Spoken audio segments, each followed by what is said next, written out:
Bonsoir, bienvenue dans le Seigneur. Nous bénissons le nom de ce grand Dieu, merveilleux Dieu, qui a permis que tu te réveilles, que je me réveille, que cette journée se déroule bien. Aujourd'hui, je veux apporter un petit éclairci un peu sur la vie actuelle, sur les situations actuelles. Ce que nous vivions actuellement et ce que nous traversons actuellement, et que nous nous posions vraiment la question où est-ce que le monde va. Et beaucoup se posent la question, beaucoup sont dans les larmes, beaucoup sont dans les pleurs, parce que beaucoup ne savent où trouver le refuge. Beaucoup se posent la question, est-ce que c'est dans le monde ou est-ce que c'est en Christ? Est-ce que c'est à l'église qu'il faut trouver les solutions?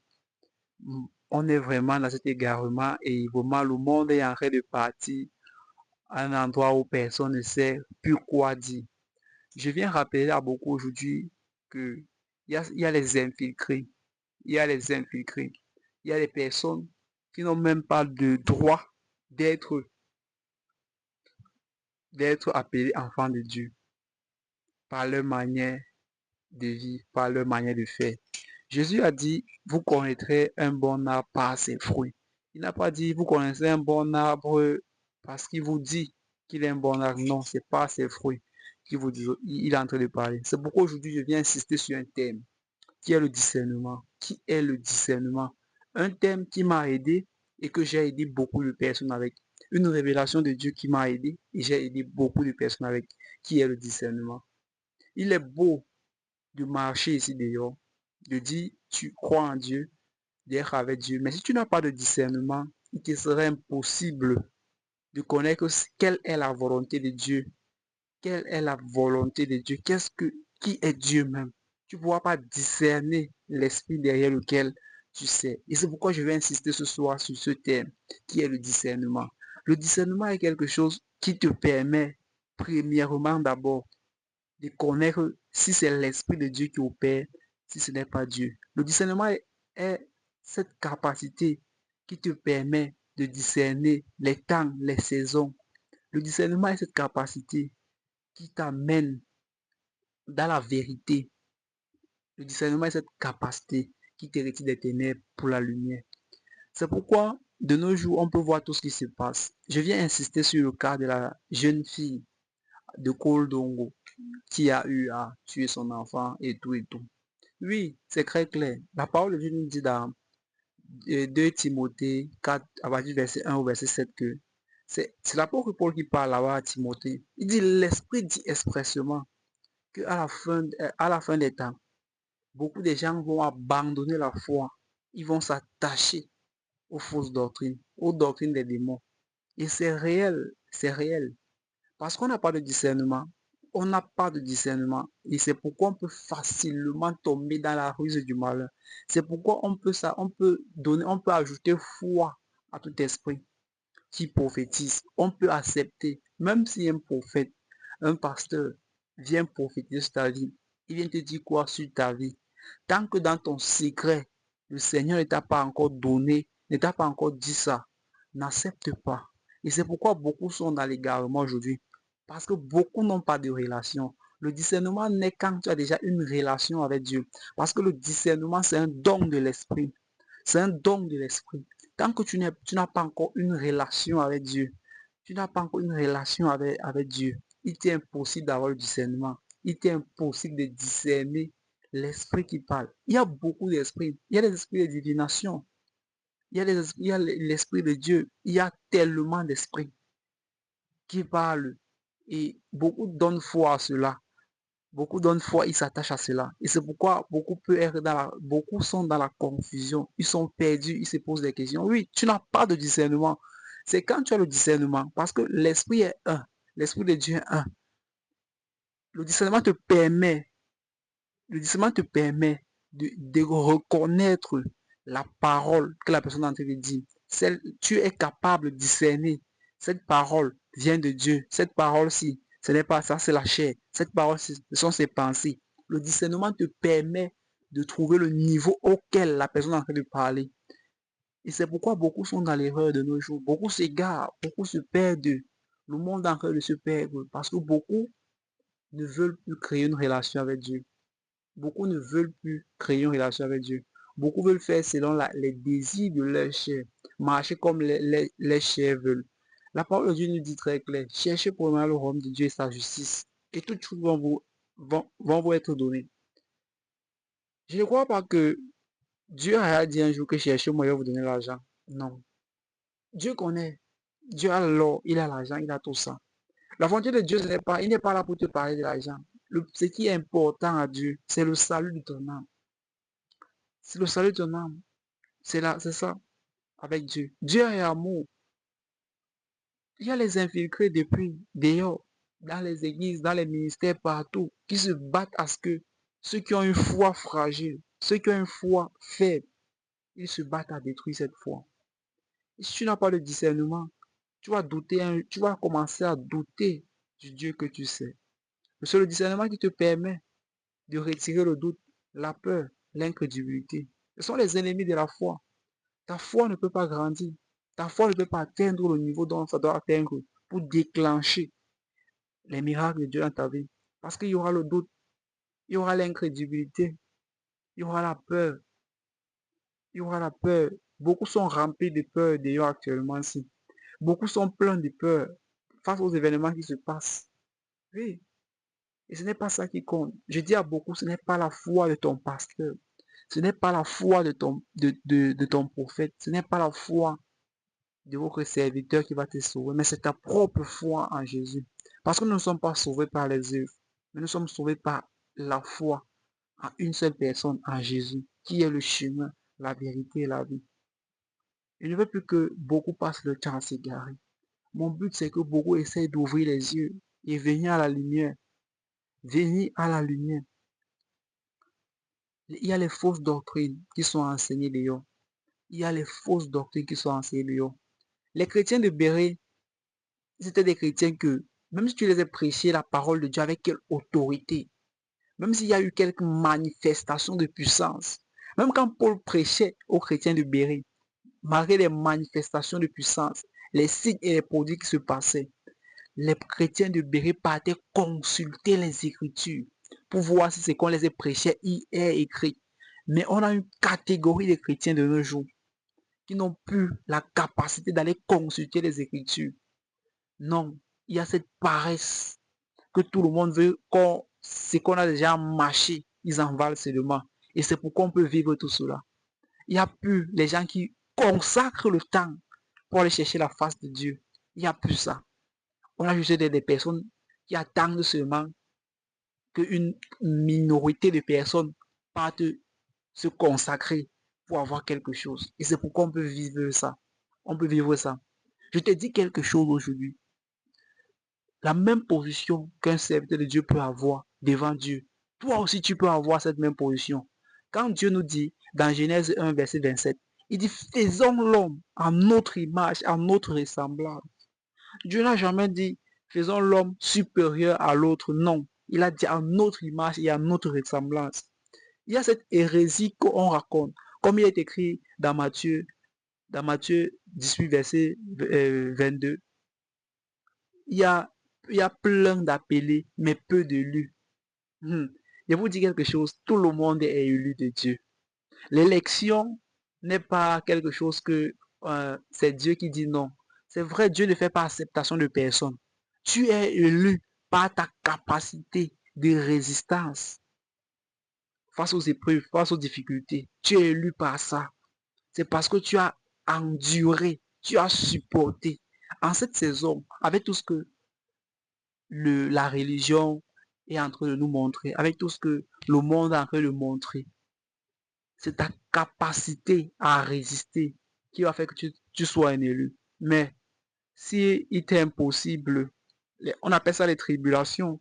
Jésus a bien dit, il y aura les tribulations, il y aura les persécutions contre l'Église. Et actuellement, c'est ça qui se passe. Il y aura les tribulations. Regardez un peu à quel niveau.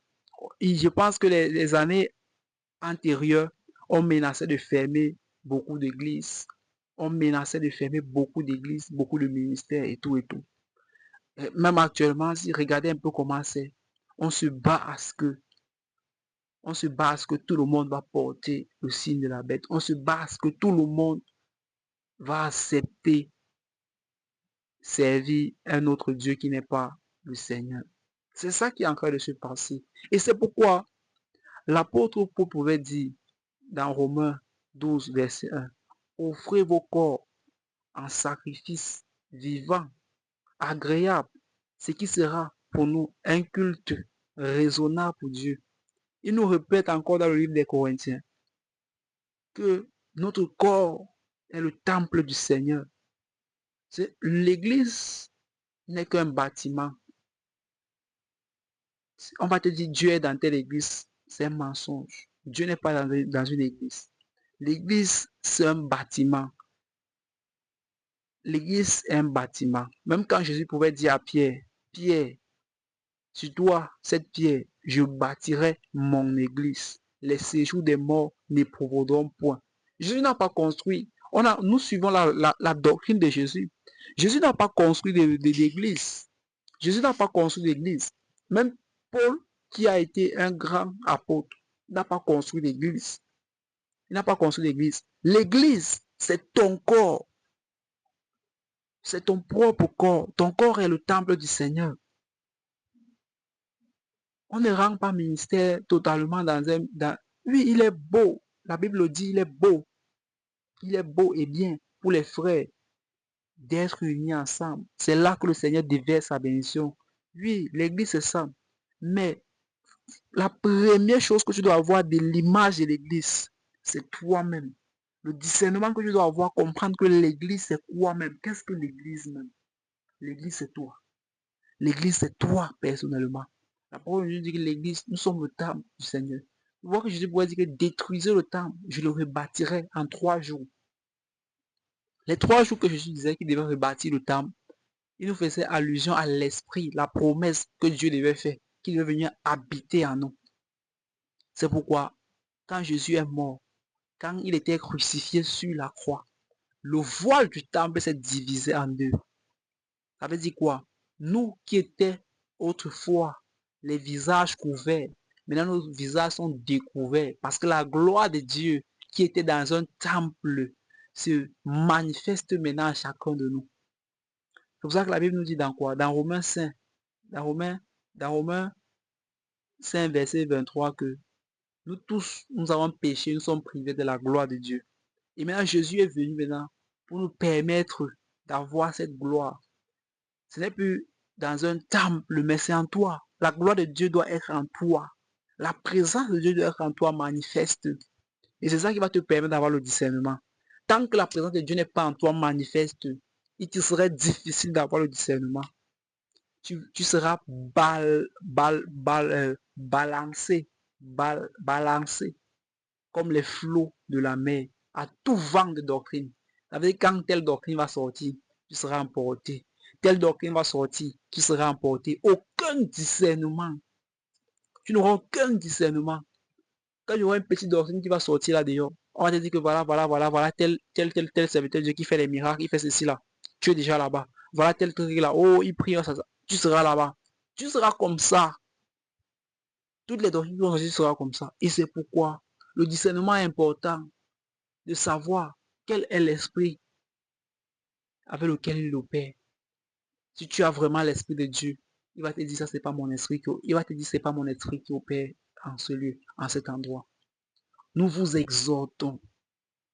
Mon but, ce n'est pas me faire une popularité. Mon but, ce n'est pas l'argent. Mais mon but, c'est que le monde commence à ouvrir les yeux afin d'être délivré de cela. Soyez délivrés. Vivez vraiment ce que le Christ est venu montrer. Vivez vraiment ce que le Christ a enseigné. Il y a beaucoup de faits bibliques, il y a beaucoup d'opinions bibliques, que beaucoup veulent prendre les opinions et les faits et mélanger pour que ça devienne les vérités bibliques. Ça ne se passe pas comme ça avec Dieu. Même si la prophétie te dit quelque chose, tant que la parole de Dieu ne confirme pas ça, c'est impossible pour toi de croire. Ton discernement doit te permet de comparer le Réma et le Logos. Réma, la révélation. Logos, la parole écrite. Tant que les deux-là ne coïncident pas, n'ajoute pas foi à cela. Et on va voir ça. Il y a les infiltrés maintenant dans les ministères. Il y a les infiltrés parce qu'on veut détruire le corps de Christ. On veut détruire le corps de Christ. On veut se battre à ce que les brebis s'égarent. Le plan de l'ennemi en cette saison, c'est que l'ennemi, les enfants de Dieu s'éparpillent. Parce qu'il connaît quelque chose. Satan connaît quelque chose. Où il y a l'amour et l'unité. Il ne peut pas régner là-bas. Dans chaque famille, chaque lieu où il y aura l'amour et l'unité, tous les plans du diable ne vont pas aboutir là-bas. Et c'est pourquoi il doit envoyer les infiltrés dans les ministères. Il doit envoyer les infiltrés partout. On va être même là. Il sera proche du pasteur. Il sera même assis même à côté du pasteur. Pourtant, c'est un infiltré. Il est là pour accomplir les plans de son maître. Je vais vous dire quelque chose. Beaucoup pensent que c'est à l'église que il n'y a pas les sorciers. Ouh, erreur. Si Jésus dit, les portes des séjours des morts ne provoqueront point, ça veut dire que Jésus veut nous faire comprendre quelque chose là. Il veut nous faire comprendre que, oui, le séjour des morts guette le corps de Christ. Le monde satanique guette le corps de Christ. Mais il vous donne bien la garantie, il vous rassure qu'ils n'auront pas la domination sur vous. Parce que Jésus nous a donné une autorité qui ne vont pas régner sur nous. C'est l'amour et l'unité. C'est l'amour et l'unité. C'est l'amour et l'unité. Il insiste sur ça. Il insiste sur ça. Tant qu'il n'y a pas l'union, il n'y a pas l'union, il n'y a pas l'amour à un endroit, le diable domine. Mais au moment qu'il y a l'amour, l'unité, il ne peut plus dominer. Et on va voir dans les ministères actuellement beaucoup d'infiltrés. Beaucoup. Il faut le discernement. C'est pour ça que j'insiste aujourd'hui que tu dois avoir une relation avec Dieu. Tu dois créer un discernement spirituel. Regardons le cas de Job. Quand Dieu invite ses enfants, Dieu pose la question à Satan. Satan, as-tu vu mon serviteur Job? Il est intègre, il est droit dans toutes ses voies. Satan répond à Dieu, c'est parce que tu lui donnes tout. C'est pour ça qu'il te respecte. C'est pour ça il est intègre à toi. Retire à Job ce que tu lui donnes. Tu verras s'il va encore t'honorer. Dieu donne la permission à Satan. Dieu donne la permission à Satan d'aller détruire la gloire que Job avait, détruire les richesses que Job avait, détruire la famille que Job avait, frapper Job d'un ulcère, de la lèpre. Jusque-là, Job n'a pas régné Dieu. C'est Dieu qui a donné la permission à Satan d'aller frapper Job. Maintenant, les amis de Job, même quand ils venaient, l'esprit du malin pouvait entrer en eux et dire à Job que c'est parce que tu as péché contre Dieu que Dieu te frappe ainsi. Mais Job n'a pas laissé le désespoir. Il n'a pas laissé le désespoir l'emporter. Il pouvait dire à ses amis, vous ne savez pas ce que vous dites. Il a dit à sa femme qui connaît que Job est un serviteur de Dieu. Il est une personne qui craint Dieu. Il dit à Job que, avec ton état là, moi je désire même que tu maudis Dieu et tu meurs. Mais Job dit ceci, insensé. Qu'est-ce que tu peux dire comme ça? On reçoit tout de Dieu. Tu veux qu'on le maudit? Et c'est où la femme, c'est où Job n'a pas régné Dieu. Ses enfants sont morts. Il a perdu sa richesse. Il a tout fait. Il était un homme intègre. Dieu peut, des fois, Dieu va permettre que certaines choses se passent pour voir le niveau de foi que tu as envers lui. pour voir si c'est parce que tout est bien, tout est beau que tu es là. Il va t'éprouver à un moment donné. Mais ce qu'il faut pour toi, c'est que tu as le discernement pour comprendre que c'est juste une épreuve. C'est juste une épreuve que Dieu veut t'amener à un autre niveau. Quand tu aurais compris que c'est une épreuve, quand tu aurais le discernement, tu vas facilement comprendre que c'est une épreuve pour te faire grandir. Et Job a compris ça. Le discernement de Job l'a permis de comprendre cela. Et c'est pourquoi la gloire que Job avait avant et la gloire que Job a eue dans le futur était tellement grande, incomparable. Celle qu'il avait eue n'était rien. Il avait combien d'enfants? Très peu par rapport à ce qu'il a eu. Il a eu 10 enfants. La richesse qu'il avait, très peu. Mais la gloire qu'il avait encore très élevée. Le discernement te permet de comprendre que les moments de persécution, les moments d'épreuve, Dieu est là. Dieu est là. J'exhorte quelqu'un ce soir face à tout ce qui se passe. Je sais qu'il y a beaucoup qui ont les foi fragiles. La Bible dit, Dieu a donné à chacun une mesure de foi. Dieu a donné à chacun une mesure de foi.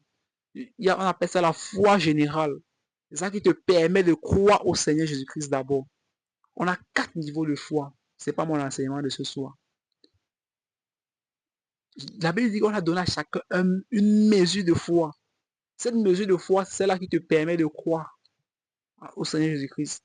Dans cette mesure de foi, d'autres longues, les foi sont vacillantes. Les foi sont douteuses. Et c'est pourquoi tu dois avoir une foi ferme. Tant que ta foi ne grandit pas, et c'est pourquoi la foi est comme un élastique qu'on tire, elle doit grandir. C'est pourquoi Jésus pourrait dire, si votre foi si votre foi est comme un grain de sénévé, vous pouvez dire à cette montagne, déplace-toi de là. Le sénévé, c'est une petite graine, très petite, la plus petite de toutes les graines. Mais il dit d'abord, donc ça veut dire que ta foi doit au moins se ressembler au moins à ça. Au moins à ça. Ça doit quitter de l'embryon. De l'embryon, ça forme une boule. La forme, il y a une boule visible. Oui. Ta foi doit ressembler, ta foi doit être visible. Ta foi doit montrer les rites. Je veux beaucoup que beaucoup grandissent dans la foi. Je désire que beaucoup grandissent dans la foi. Grandir dans la foi, c'est en écoutant la parole de Dieu. C'est en lisant la parole de Dieu. C'est en louant et adorant Dieu. C'est une vie de consécration à Dieu qui te permet de grandir dans la foi. Tant que tu ne grandis pas dans la foi, ton discernement sera toujours bas. Il te sera impossible de connaître si c'est Dieu qui parle ou ce n'est pas Dieu qui parle. Si c'est la pensée de quelqu'un qui est en train d'exprimer sa pensée ou c'est l'Esprit de Dieu qui est en train de parler. Il te serait impossible. C'est un autre esprit. C'est l'Esprit de Dieu. Il te serait impossible. C'est un travail de dur labeur, mais c'est nécessaire si tu veux grandir dans la foi. Parce que la Bible nous dit quoi dans Matthieu 24, verset 13? Ceux qui persévéreront jusqu'à la fin seront sauvés. Si tu n'as pas la foi, il t'est impossible de persévérer. Il t'est impossible de persévérer. Ce n'est pas commencer avec Dieu et s'arrêter à un niveau, mais c'est commencer et finir avec Dieu.